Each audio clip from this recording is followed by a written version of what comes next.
السلام علیکم and welcome to Alizai vlogs. دوستو, منصور علی خان نے ایک وی لاگ کیا ہے جس کے اوپر سوشل میڈیا پہ بہت بحث ہو رہی ہے. اس وی لاگ کا پورے طریقے سے آج پوسٹ مارٹم کیا جائے گا. کیا سوال و جواب تھے, کتنی حقیقت ہے اس کے اندر, کون شخص تھا جس کے ساتھ ملاقات ہوئی منصور علی خان کی, تمام چیزیں آپ کے سامنے رکھی جائیں گی. اس سے پہلے آج کی ایک اپڈیٹ آپ کو بتا دوں. تحریک انصاف کی طرف سے درخواست دائر تھی سپریم کورٹ کے اندر لیول پلینگ فیلڈ کے حوالے سے. وہ درخواست پی ٹی آئی کے وکلاء نے احتجاجاً واپس لے لی ہے کہ جناب مائی لارڈ نے تو پی ٹی آئی کو ہی ختم کر دیا ہے, تو اب لیول پلینگ فیلڈ کا ہم نے کیا کرنا. احتجاجاً وہ درخواست واپس لے لی گئی ہے پی ٹی آئی کے وکلاء کی طرف سے. لیکن یہاں پہ ایک اہم چیز تھی, وہ یہ تھی کہ جسٹس مسرت ہلالی صاحبہ کا ایک ریمارک بڑا زبردست مجھے لگا. فرمانے لگیں کہ یوں لگتا ہے جیسے الیکشن کمیشن صرف ایک جماعت کے پیچھے پڑا ہوا ہے, باقی جماعتوں سے کوئی لینا دینا نہیں ہے, یعنی کہ پی ٹی آئی کے پیچھے پڑا ہوا ہے. جسٹس مسرت ہلالی کو 27 گھنٹے کی پروسیڈنگ میں 2 دن تک پی ٹی آئی کے وکلاء یہی بات بتاتے رہے کہ میڈم الیکشن کمیشن ہاتھ دھو کے پی ٹی آئی کے پیچھے پڑا ہوا ہے. تب جسٹس صاحبان کو اس بات کی ریلائزیشن نہیں ہوئی, تب انہیں یقین نہیں آیا. آج صبح صبح ان کو الہام ہوا کہ جناب الیکشن کمیشن ایک ہی جماعت کے پیچھے پڑا ہوا, کیونکہ مقصد میں تو کامیاب ہو گئی نا جج صاحبہ. جو مقصد تھا, اب صرف ہیرو بننے کے لیے یہ ریمارک دیا گیا ہے پاکستانیوں کے سامنے کہ دیکھیں ہم نے الیکشن کمیشن کو لتاڑ دیا. بھلا ہو پی ٹی آئی کے وکلاء کا, انہوں نے کہا رکھ اپنے ریمارکس اپنے پاس, سان نہیں چاہیے جناب لیول پلینگ فیلڈ. ہم خود اس کو لیول کریں گے انشاءاللہ تعالی 8 فروری کو. مقدمہ اب عوام کی عدالت میں ہے. یہ وہ جسٹس صاحبہ ہیں, میں نے پوری پروسیڈنگ سنی ہے عدالت کی بلے کے معاملے پہ, جو کہ ایک ٹارچر تھا, ایک تشدد تھا عام پاکستانیوں کے اوپر. جسٹس صاحبہ بار بار لقمہ دے رہی تھیں الیکشن کمیشن کے وکلاء کو, ان کی مدد کر رہی تھیں اور پی ٹی آئی کے وکلاء کو ٹوک رہی تھی. یہاں تک کہہ دیا جسٹس صاحبہ نے پی ٹی آئی کے وکلاء سے کہ رسیدیں دکھاؤ, رسیدیں جو آپ لوگوں سے مانگا کرتے تھے. اتنا بڑا ٹاؤنٹ کیا نواز شریف کے حوالے سے اور جسٹس فائز عیسیٰ کے حوالے سے کہ پی ٹی آئی کے دور میں ان سے رسیدیں مانگی گئی ہیں, جو کہ حق بات ہے, جدادیں ہیں آپ کی, رسیدیں دکھائیں کہاں سے بنائی ہیں آپ نے. جسٹس صاحبہ نے اتنا بڑا ٹاؤنٹ کیا, یک طرفہ فیصلہ, عوام کے اوپر اتنا بڑا ظلم تشدد کیا گیا کہ اس ملک کی 100 سالہ آنے والی تاریخ کے اندر عوام اس واقعے کو نہیں بھولے گی کہ کس طرح کروڑوں لوگوں کی جماعت کو الیکشن سے باہر کیا گیا. یہ عمران خان کے ساتھ آپ نے کچھ نہیں کیا, اس نے جو کچھ کرنا تھا کر لیا. وزیر اعظم بھی بن گیا, کرکٹ سٹار بھی بن گیا, دنیا کی سب سے بڑی سیلیبریٹی بھی وہ بن گیا. اس کو کیا نقصان دیا آپ نے بلا چھین کے؟ آپ نے 26 کروڑ لوگوں سے ووٹ کا حق چھینا ہے. 26 کروڑ لوگوں کے ساتھ زیادتی کی ہے کہ وہ بلے پہ مور لگانا چاہتے تھے, اپنی مرضی کے نمائندے کو بھیجنا چاہتے تھے پارلیمنٹ کے اندر. آپ نے ان سے وہ حق چھین لیا. یہ تشدد آپ نے کیا. کروڑوں نوجوان, خواتین و حضرات, بزرگ اور بچے آپ کے اس فیصلے سے روئے ہیں. آج جیلوں کے اندر قیدی جن کو امید تھی یا آس تھی اپنے نمائندوں کو پارلیمنٹ بھیج کے خود کے لیے شاید انصاف حاصل کر سکیں. ضلع شاہ کی موت, ارشد شریف کا قتل, عمران خان پہ گولیاں, خواتین کو بالوں سے پکڑ کے گھسیٹا جانا, آنسوؤں کے ساتھ بیٹھے انتظار کر رہے تھے وہ لوگ سب بلے پہ مور لگانے کے لیے. آپ نے کتنا بڑا ظلم کیا ان کے ساتھ. یقین جانیے حرم کے اندر, کعبہ کے اندر جنمازوں پہ بیٹھ کے لوگ بد دعائیں دے رہے ہیں. کتنی زندگی بچی ہے آپ کی. ہاں, آپ کے سامنے آئیں گی یہ بد دعائیں, خدا کی قسم. آپ وہ کونا ڈھونڈیں گے دنیا کا جہاں پہ پاکستانی نہ ہو. منہ چھپا کے زندگی گزارنی ہے آپ کو 8 مہینے کے بعد. اللہ کے ہاں انشاءاللہ تعالی دیر ہے, اندھیر نہیں, یاد رکھیے گا. بہرحال ٹاپک ٹرن کرتے ہیں. منصور علی خان نے ایک وی لاگ کیا جس کا ہیڈنگ تھی, تھمبنیل تھا ادارے کے ساتھ ملاقات. یعنی کہ منصور علی خان کی کسی ادارے کے ساتھ ملاقات ہوئی ہے اور اس کا احوال انہوں نے ایک وی لاگ میں سنایا ہے. کیا سوال پوچھے منصور علی خان نے ادارے سے, کیا جواب ادارے نے دیے. بھائی صاحب نے 23 منٹ کے وی لاگ میں پورا وی لاگ سنا دیا, لیکن یہ نہیں بتایا کہ کون شخص تھا, کیا ادارہ تھا جس کے ساتھ ملاقات ہوئی. جرت نہیں تھی نام بتانے کی جس سے ملاقات کی, یہ تک جرت نہیں تھی کہ کس ادارے سے ملاقات ہوئی ہے. بس آ کے اپنی طرف سے سوال بتائے, دوسرے کی طرف سے جواب بھی خود ہی بتائے. پتہ نہیں خود سے بنا کے کہانی سنا رہا تھا یہ آدمی یا پھر اس میں جرت ہی نہیں تھی نام لینے کی. انتہائی جسے کہتے ہیں نا کہ غیر ذمہ دارانہ بات ایک صحافی کے منہ سے اس طرح کی چیزیں, ایک کہانی فکشن سنا کے چلا گیا یہ آدمی. بہرحال کیا بات ہوئی اس میں وہ میں آپ کے سامنے رکھوں گا. منصور علی خان کی جگہ لفظ لونڈا استعمال کیا جائے گا اس ویلاگ میں, کیونکہ یہ لوگوں کو لونڈا کہتے ہیں. تو لونڈے نے اس ملاقات کا احوال بڑا سیاق و سباق کلے لگا کے جاہ و جلال کے ساتھ بیان کیا. پورا پاکستان ملنا چاہتا ہے اس شخصیت سے, کوئی نہیں مل سکا, میں نے جھنڈا گاڑ دیا, میں چلا گیا, وہاں گیا, بڑی سیکیورٹی, موبائل لے لیا, سٹاپ میرے سے واچ لے لی, نکال دی میرے ہاتھ سے. یہ بڑی باتیں اس طرح کی کر کے کہ بڑا جاہ و جلال بیان کیا, کسی روم کی سلطنت کے شہنشاہ سے جیسے ملاقات ہو رہی ہو. اندر گئے, بیٹھے, اور پھر اس کے بعد لونڈے نے پہلا سوال پوچھنے کی جسارت کی, جناب عالی کیا 8 فروری کو الیکشن ہو رہے ہیں؟ اچھا, اس سوال کو سننے کے بعد مجھے لگا جیسے لونڈے صاحب الیکشن کمیشن کے سربراہ سے ملاقات کر کے آئے ہیں, کیونکہ یہ ذمہ داری ان کی ہے الیکشن کروانا, یہ سوال بھی انہی سے پوچھنا بنتا ہے. اس کے علاوہ اور کون ہے پاکستان کے اندر ادارہ یا ادارے کا سربراہ جس سے یہ سوال پوچھا جا سکتا ہے؟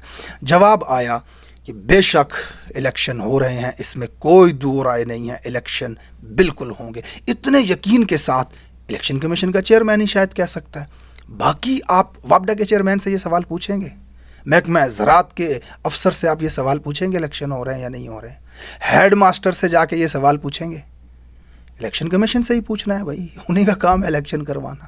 تو لونڈے کی کریڈیبلٹی کا اندازہ یہاں سے لگائیں کہ وہ جو ہمیں بتانے کی کوشش کر رہا ہے کہ جس ادارے سے ملاقات ہوئی, جو ہمیں تاثر دینے کی کوشش کر رہا ہے, نام لینے کی ضرورت نہیں ہے صاحب کے اندر, لیکن ہمیں تاثر دیا جا رہا ہے, تو اس سے پہلا سوال کیا بنتا ہے؟ بتائیں جی ہمارے بارڈرز کتنے محفوظ ہیں, بتائیں پاکستان سے دہشت گردی کا خاتمہ کب ہوگا, بتائیں کشمیر آزاد کب ہوگا. لیکن لونڈا تو پھر لونڈا ہے, اس کی کریڈیبلٹی کا آپ اندازہ لگائیں. پہلا سوال جا کے پوچھتا ہے الیکشن کب ہوں گے. وارے تیری صحافت پہ تھو. جناب اگلے سوال کی طرف بڑھتے ہیں. لونڈا پوچھتا ہے کہ یہ بتائیں پاکستان کی سیاست میں عمران خان کا کیا سٹیک ہے, کیا مستقبل ہے؟ اس کے جواب میں وہ ادارہ کہتا ہے پاکستان کی سیاست میں عمران خان کا کوئی سٹیک نہیں ہے, کوئی مستقبل نہیں ہے. یہاں پہ میرا مائنڈ بدلا, یہاں مجھے لگا نہیں الیکشن کمیشن کے سربراہ سے نہیں, لونڈے کی ملاقات نعوذ باللہ خدا سے ہوئی ہے, یہ خدا سے مل کے آیا ہے یہ آدمی, اللہ معاف کرے. اتنے یقین کے ساتھ کسی شخص کے مستقبل کے بارے میں بتانا, نہیں نہیں نہیں نہیں, ایسا نہیں ہو سکتا, نعوذ باللہ یہ خدا سے مل کے آیا. فرونیت کے لہجے میں اس شخص نے سے کہا کہ عمران خان کا کوئی مستقبل نہیں ہے.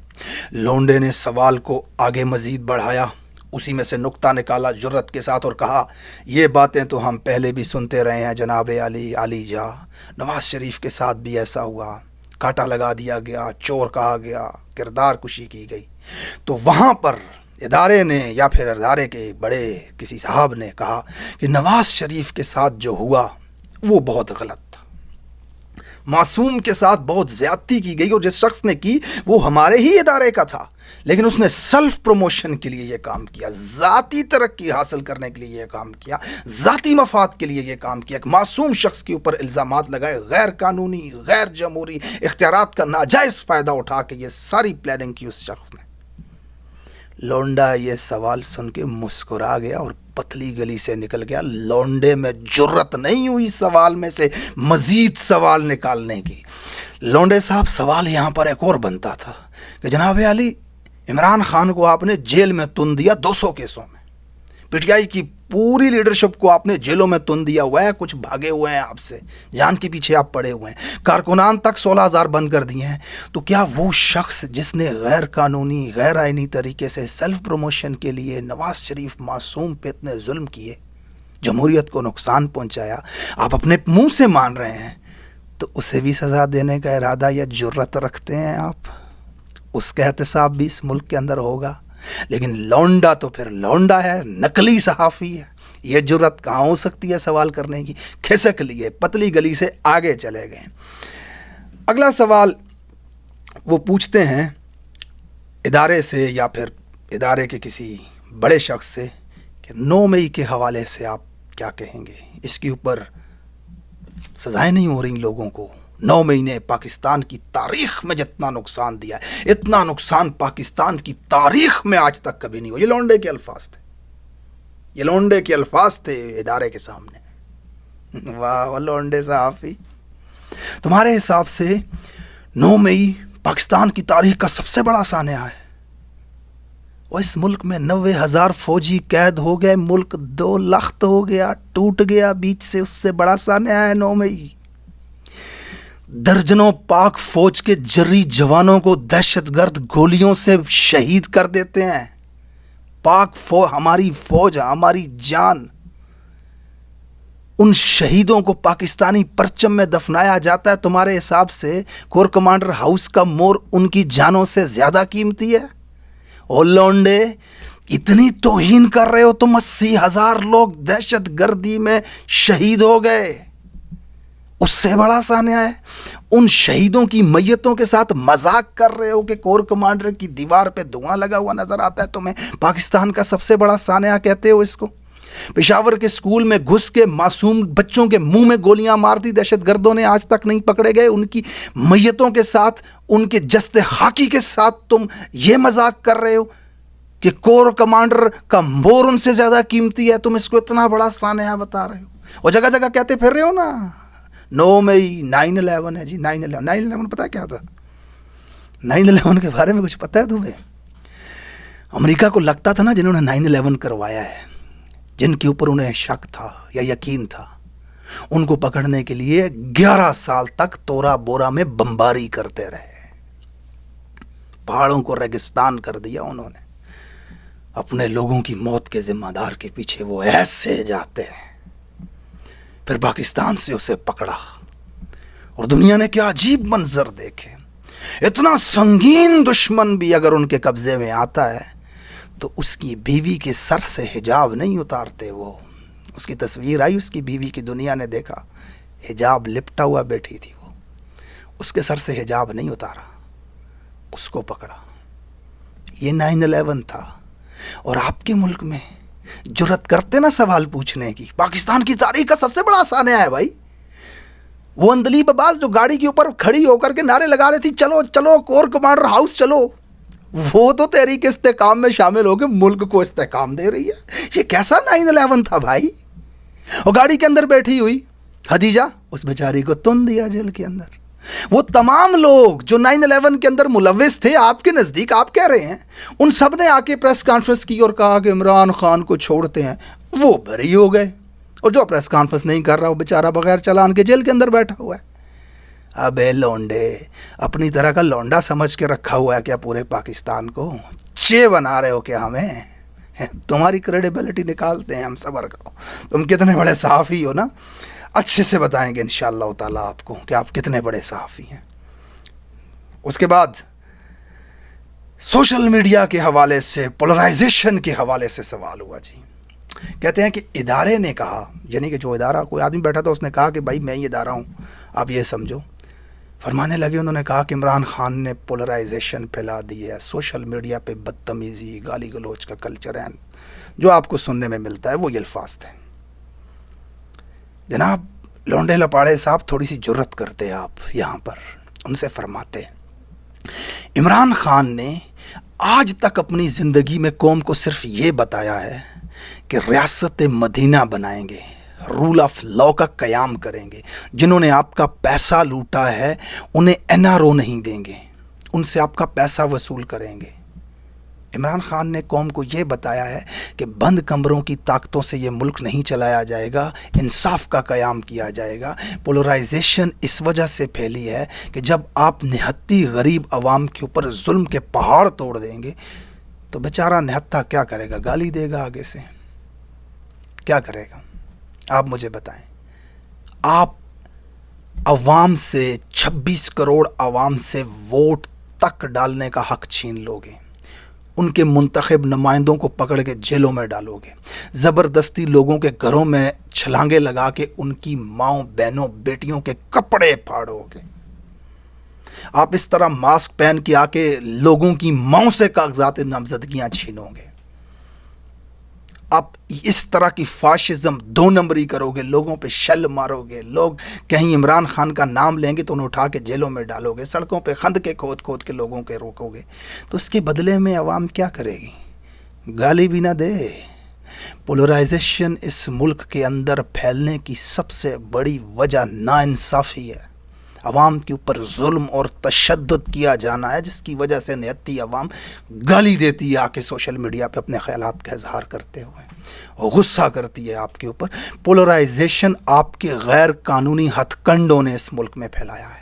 3 مہینے کی مدت ہوتی ہے حکومت کی اسمبلیاں ٹوٹنے کے بعد، آج سال سے زیادہ ہو گئے بدماش بن کر کے سر پہ بیٹھے ہوئے ہماری مرضی کے بغیر، ہم گالی بھی نہ دیں۔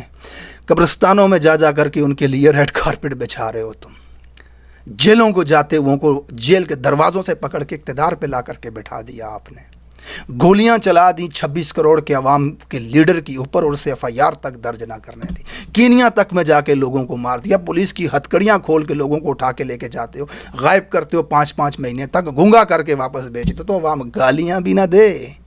اور کیڑا صحافی ہے تو لونڈیا، اور لپاڑیا کیڑی جائیدہ تو صحافی ہے، کون سے صحافی ہو تم؟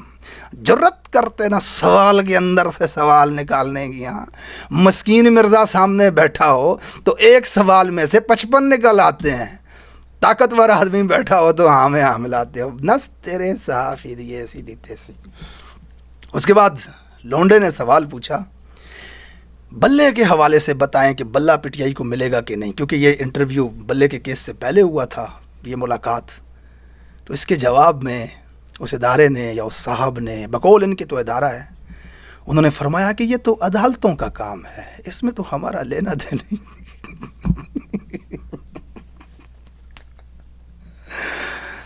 یہ تو عدالتوں کا کام ہے، اس میں ہمارا لینا دینا ہی۔ اور پتہ ہے آج چیف جسٹس نے کیا کہا لطیف کھوسہ صاحب کو؟ انہیں کہا کہ یہ جو بلے کا فیصلہ سپریم کورٹ نے دیا ہے اس کا ملبہ ہمارے سر پہ نہ ڈالیں، یہ آج کے ریکارڈڈ بیان ہیں چیف جسٹس صاحب کے کہ جو بلے کا فیصلہ ہوا ہے اس کا ملبہ ہمارے سر پہ نہ ڈالیں۔ چیف جسٹس صاحب کا شاید مطلب یہ تھا کہ یہ فیصلہ کہیں اور سے ہوا ہے، یہ تھا تھکے ہوئے صحافی منصور علی خان عرف لونڈے کے ایک ویلاگ کا احوال، شاید انہوں نے خود سے بنا کر اپنی طرف سے فکشن ہمیں بتائی، اور اگر کسی کے ساتھ ملاقات ہوئی بھی تھی تو اس کا نام نہیں بتایا۔ عوام کنفیوز ہے، نہ جانے الیکشن کمیشن کے سربراہ سے مل کے آئے ہیں، کسی جج سے مل کے آئے ہیں، یا پھر نعوذ باللہ خدا سے ملاقات کر کے آئے ہیں۔ جرت کیجئے گا آئندہ اگر کسی سے ملاقات کی اس کا احوال بتانا ہوا نا تو ویوز پکڑ کے پیسے کمانے کے علاوہ ایک اور چیز بھی رکھیے گا ذہن کے اندر، کریڈیبل صحافی ہونے کی وجہ سے اگر اپنے آپ کو سمجھتے ہیں آپ تو جرت کریے گا اس ملاقات کا احوال بتاتے ہوئے، ملاقات کرنے والے شخص کا نام بھی بتائیے گا۔ Thank you so much for watching this vlog, جڑے رہیے گا، چینل کو سبسکرائب ضرور کیجیے گا، کمنٹ سیکشن میں اپنے خیالات کا اظہار کیجیے گا اور ویڈیو کو لائک کر دیجیے گا۔ ملتے ہیں اگلے ویلاگ میں۔